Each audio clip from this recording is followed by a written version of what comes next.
Welcome Welcome to to Shade Shade and the and the City. City. I'm your girl, Treese. It's Nels. And today, y'all, we are here to get into 90 Day Fiancé. This is season 11, episode 18. All you need is love, okay? And I am very happy. I love the fact that this is the finale, okay?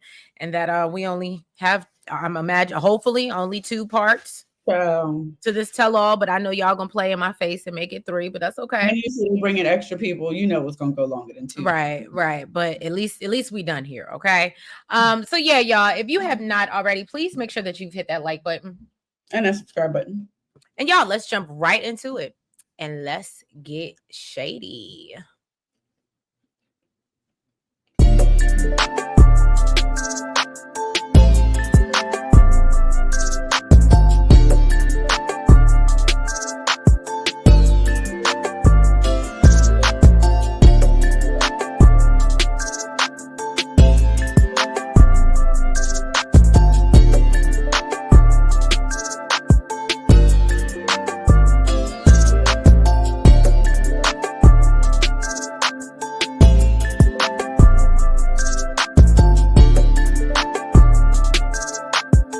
So first, let's jump into Stevi and Madhi. All right. So Stevi and Madhi, they Saeed, we know, has went to have a conversation. Let me just preface this by saying, I don't know if it was because the finale or just my lack of, I ain't even gonna say I wasn't listening, I was, but I really ain't got too much this episode. It really, I mean, like I said, I felt like everybody you married, you know what I mean? It really, it's their wedding.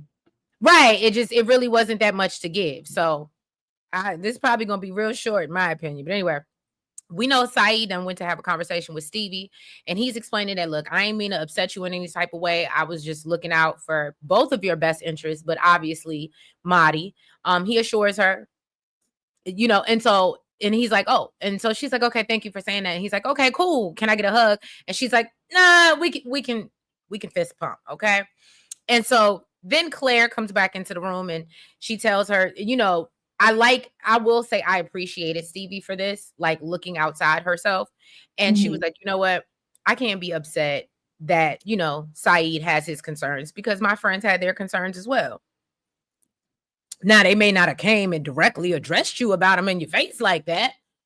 But because they're just not direct. Right, because they're not direct, but still they had their concerns. So she's like, I'm a let things be, and hopefully this man don't start no shit in my wedding. All right. So then they finally you know what I also appreciated, because I initially I thought it was kind of weird when he was like, well, can I get a hug? And she was like, no, let's fist bump. But then when the homegirl asked her, she was like, okay, I guess. Right.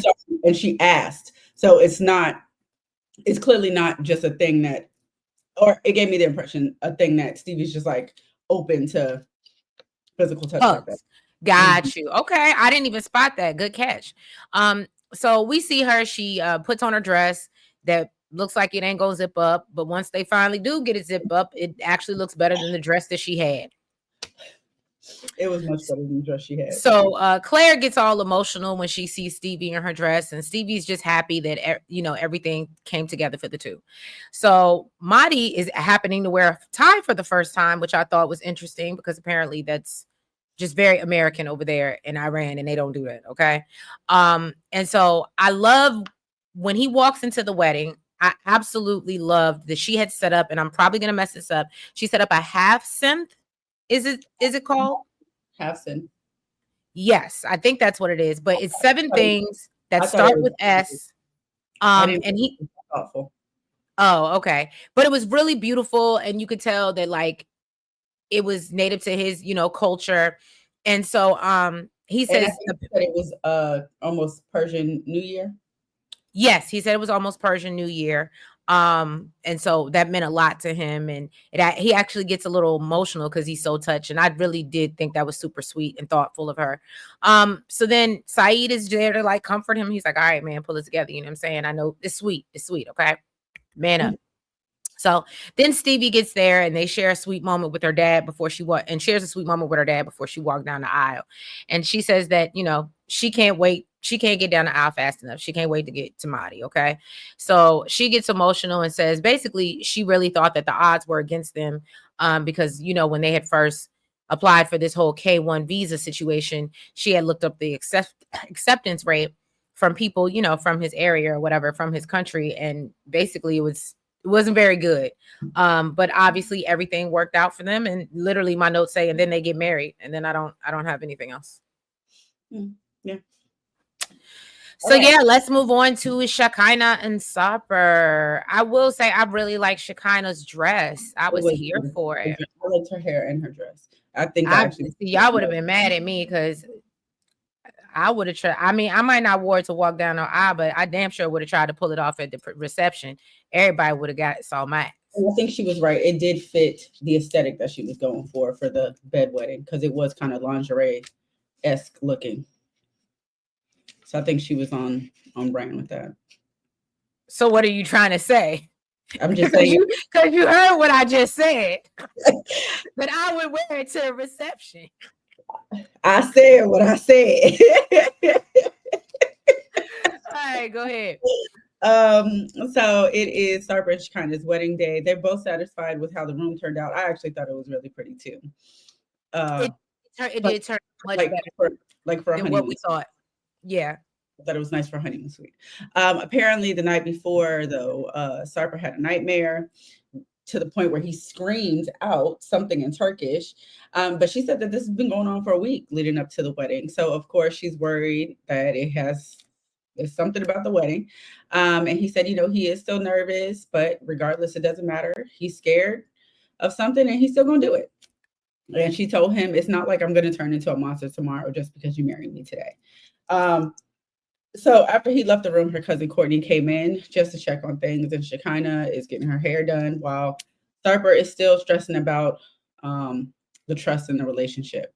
And once again, she's trying to reach out to him and he's not responding. So she finally, she's worried that he's spiraling again, you know, in his own thoughts for the few hours that they have apart. But she decides to call him and he answers and he said, you know, you're in touch with me always. I mean, you do have a tracker on me everywhere. Okay. And he said, keep all your negativity in your hair. It's all positivity. Okay. So she was acting real scary. Well, I mean, it was the day before and he went MIA. So let's not do this on the wedding day. I hear you. I get, you know, first of all, I think I would have been more alarmed at you having nightmares at night about the thought of marrying me. That to me is more alarming. And I'm sure with him not responding to the text message that added to it. So now I got my hair, makeup, and my dress on. I ain't chasing you nowhere, sir. Okay. I had to chase you down to the coffee shop. I ain't doing that today. So he said that he's changed a lot for Shekinah. She made him a better person. And he said that he chooses to get married because he wants to be with her and he loves her. Now, this is what I was talking about. Shekinah looks really pretty. I loved her hair. I loved her dress. I just thought it was weird that they get married in bed. And Sarper, he kind of looked like a Chippendales dancer, but apparently that's what he was going for. Then he came over to her room. I mean, it worked for both situations. You know what I'm saying? Before and after, before, during, and after. You know what I'm saying? No, maybe if it was like a bachelorette party or something. It wasn't. Hers fit the aesthetic. I didn't really think his did. But then he came over. They got married in bed, and then he actually became a Chippendales dancer and gave her striptease before the nightcap. See, that's what I'm saying. I think he was prepared. He said, "Why change clothes and go when I could be ready?" You know what? I just felt like and think about it. What would he have besides, even if he didn't have on the whole bow tie and the whole whatever, married in bed, but he would have. That's what I'm saying. What else would he have worn in bed besides being in there with his shirt off? You get what I'm saying? Maybe some silk pajamas or something, but like I'm sure they could have came up with something more creative. I just felt like it looked very costumey. I didn't like it. No, I can agree with that. I just think that when you're getting married in bed in the first place, the aesthetics and your options are she did good. I think she did very well, but she could have just got married in lingerie. Seriously. I'm sure she paid a little bit more than she paid if she would have just went to Frederick's and got something to put on, and because y'all in the bed. I ain't gonna lie. Again, I think Frederick's probably would have cost more than her dress. If I'm being honest. Oh damn! Why you had to do what you I got? I like the dress. I'm just saying. She said that she ordered You it make on. it sound like it's a Fashion Nova dress. No, you never know. It really could be. I mean, what I'm saying, I'm not saying it looked like a Look, cheap dress. sometimes Fashion Nova dresses be expensive. I'm not saying it looks like a cheap dress at all. I really like the dress. I'm just saying Frederick's for some underwear, you can pay out the ass for it. But dress, she said that she ordered it online. I'm just assuming, okay, that Frederick's might have cost more. But I feel like they could have came up with something more creative for him. But I think that's actually what he wanted. I think he wanted to give. He said that he looked like who? Patrick Swayze in Chippendales. I think that's what he wanted to give. And I mean, right. That's what he wanted to do. Now let's get into this SHI show. Okay. I'm so glad you had them. I actually was too. I was much happier to have them than anybody that you had, especially that Jessica and Juan. Anyway, so Matt, Annie, and Amani, production goes to film them on their final day, and they are in the middle of a fight. Annie is upset, and Matt said he don't even know why. Okay. Amani's confused because Annie called her controlling. And Amani explains in confessional that Annie had asked her for some money for rent, but she wasn't able to wire it while they were in Mexico. And so she just figured it was something wrong with the bank and she would get it taken care of when they get back to the US. Okay. Do you think she canceled the transfer? I don't think she did, but I ain't no telling. It's batshit crazy. So anyway, so yeah, Amani thinks that Ani thinks that she was cut off because she chose Matt instead of her. And Amani's like, no, I would never do nothing like that. All the bitch had to do was wait 48 hours and it would be in her account. And so, and especially by the way she was reacting to, the way she was literally hysterical. Don't she get some type of confirmation or something? Why couldn't she show her that like she had did it and it would be done in 48 hours? I guess because she said it was something going on with her bank. I don't know. Yeah, but you still get an email or something. I don't know. I'm with Ani. I feel like she might have canceled it. And so then Ani tells her that, look, you're not my boss. And then she calls her crazy. And so Ani says in her confessional, she absolutely believes that Amani canceled her transaction because she didn't like her decision and believes that Amani thinks that she can control her with her money. So Amani accuses her of being basically of using them and manipulating, and then talks about her manipulating men in the club. Matt is trying to calm her down at this point, and Amani comes back and tries to get in Ani's face, and she tells her she sees through her bullshit and wishes she had some self-respect, and then goes on a tangent about how she would never take her clothes off for money, no matter how poor she was. And I was like, but you liked her though. Exactly. I was confused. And you met her there and you wiped her. That part. To the point that you're going to divorce your husband to bring her into that you don't really want to be with just to be with her. Exactly. So Ani's like, you know what? I'm so used to hearing these ugly things from people. And she said, that's why I protect myself. And so she tells Amani that, you know what, you think you're the queen, but you're not to me. And so Amani was like, well, you pretended I was when you was taking my money. And I said, well, baby, you know what her profession is. Right. That's what she does for a living. Right. She takes money. And so then she goes as far as to call her a bipolar bitch. Okay. And so Matt tries to get Amani again. Please pull it together. Calm down.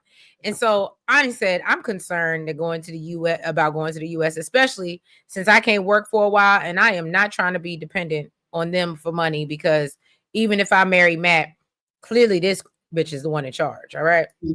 So at this point, Amani is just hysterical and Matt isn't really sure what to do.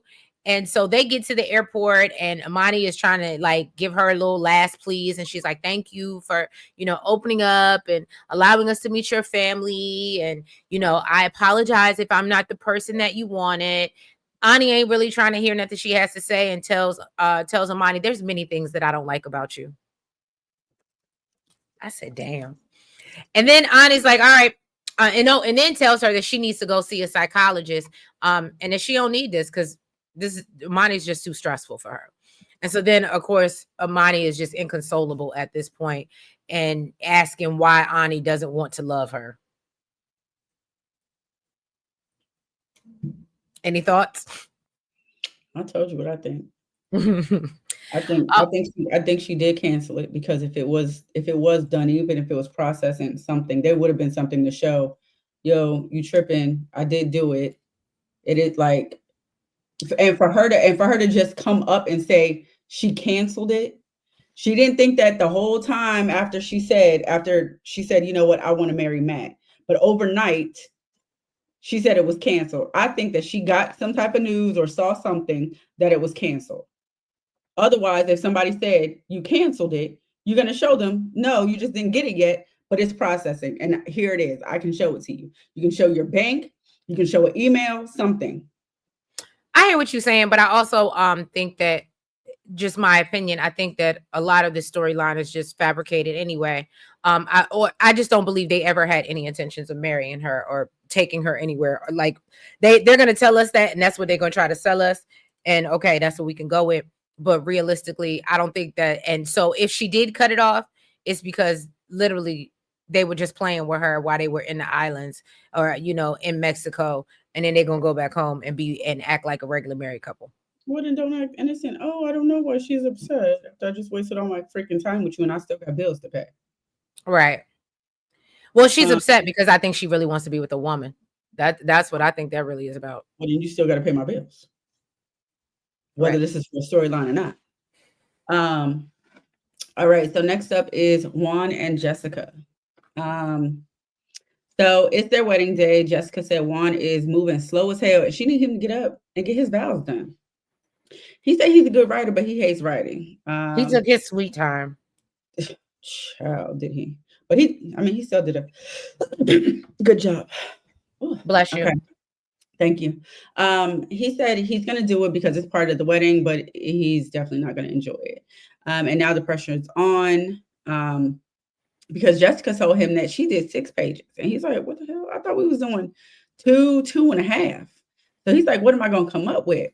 But he said he is procrastinating because he got to be at the venue by 2, and then he still got 2 extra hours. So in between that time, I guess that's when he planned to do it. So they finally arrive at the wedding venue. And I don't know. I thought it was kind of weird that there was snow on the ground, and it seemed like really ain't nobody got their clothes on. Megan got her legs out. I was like, I guess that's just how they do. The others. Yes. Now it's around 2:30. He still ain't even left the house yet. He in the car bumping music. I was gonna say they up in the car listening to Rump Shaker. Talking about I gotta be there at 2, and then I got 2 hours. Sir, you are so dipping in the time that you need to be writing your vows. No sense of urgency. Yes. That get on my nerves. That is a pet peeve for me. And this is all while Jessica got her friend trying to help her switch around some of her vows from English to Spanish just to show him. That was his cousin. That was Juan's cousin. Mm-hmm. Okay. None of her friends know Spanish either.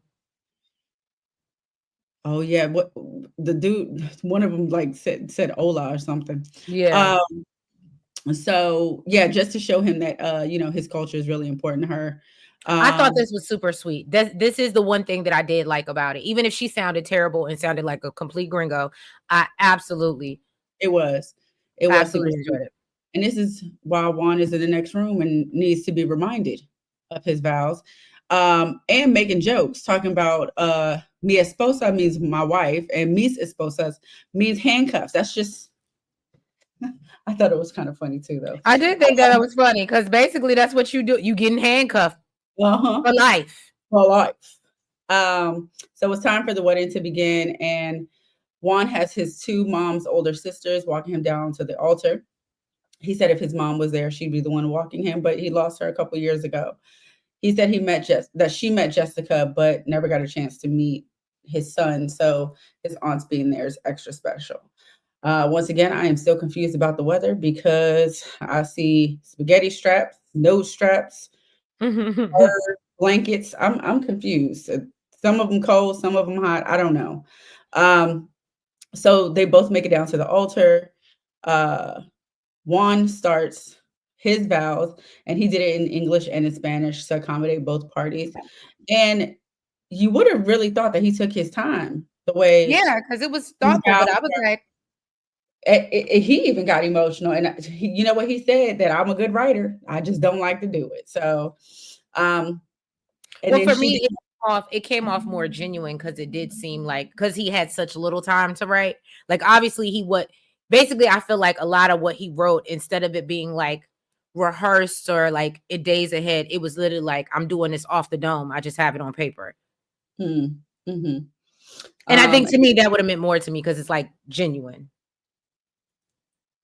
Like you came to all that fast. You didn't spend days thinking about what's the right thing to say. Yeah, now, some people need that. Some people can't go off the dome. I don't think like that. And I think that's when you just kind of have to throw your hands up and give it to them and know that they're going to do it. Because if I'm gonna be like a hawk on you about that trust and believe, it's going to be a problem that I found out that you did it at the last minute. Well, that part. Okay. But yes, he did do a great job. And she says her vows in English and then, her part in Spanish. Although he didn't really seem too impressed, I thought. He didn't. That was the only thing. I was like, can we give her a little bit more for effort? And but I guess he feels like what he say, it's been 4 years. You had to learn. But they were married and then they partied, and Juan said, now we're having a Colombian wedding. It's giving party time. Well, and because they was all salsa and when they first came out. So yeah, I thought that was cute. I did think that was cute.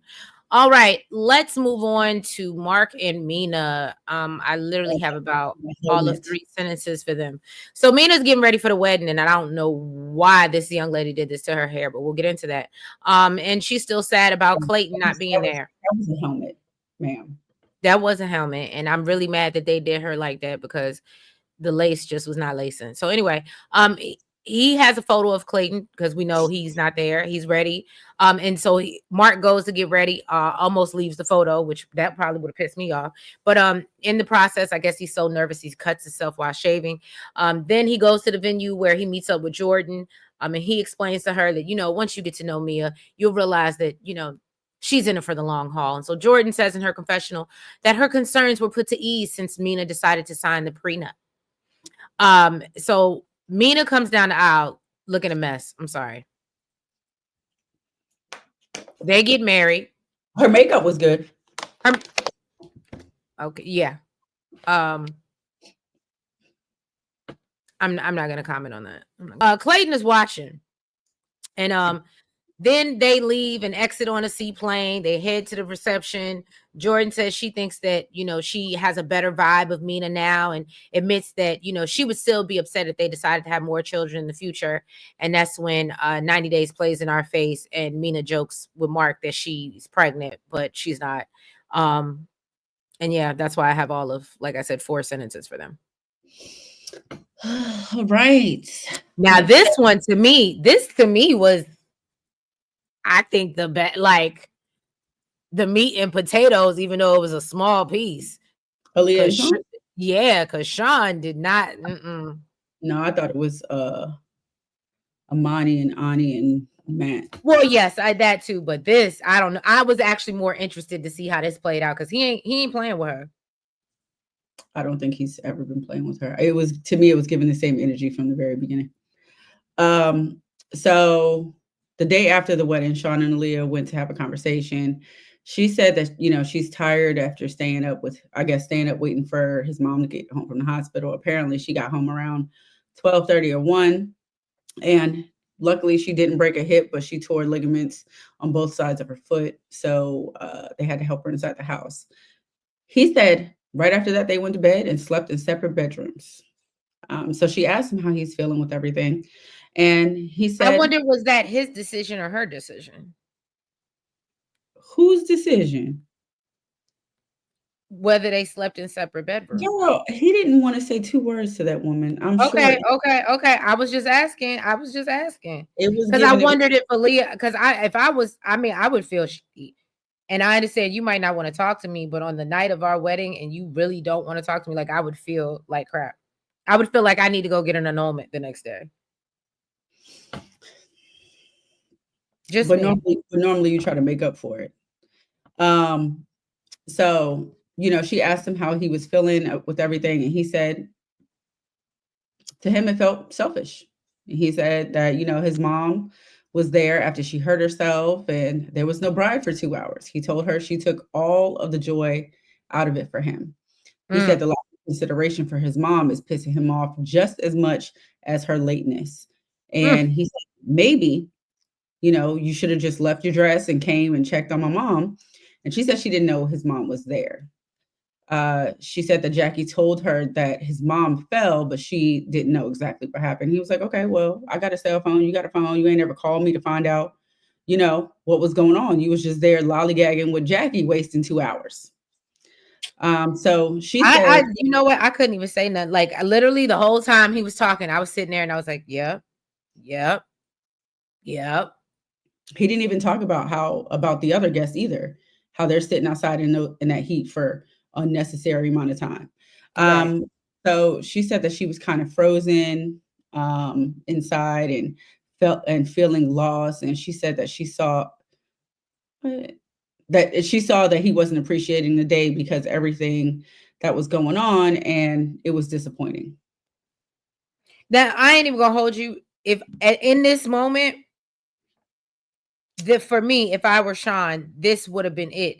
Because you still don't get it. And you still making it about you. And not saying that I shouldn't care how you feel, but the fact that you don't understand why you're getting the attitude you're getting after making me and our guests wait for this long. We there's nothing else we can talk about if it's not seeping in for you.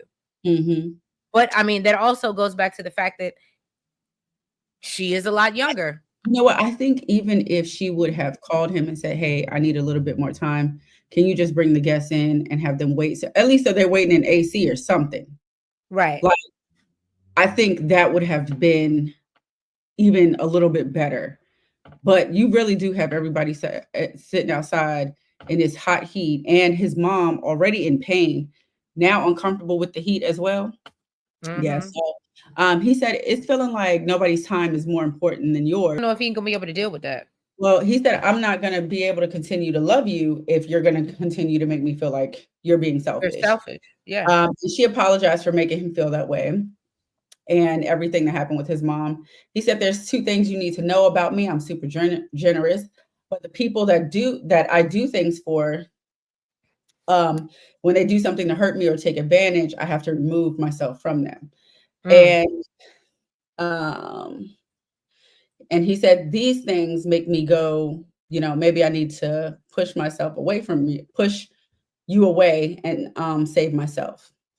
So she told production that she feels wrong and small, as you should. I said the same thing. I said, as you should. And she said she should be happy right now. I'm supposed to be living a fairy tale.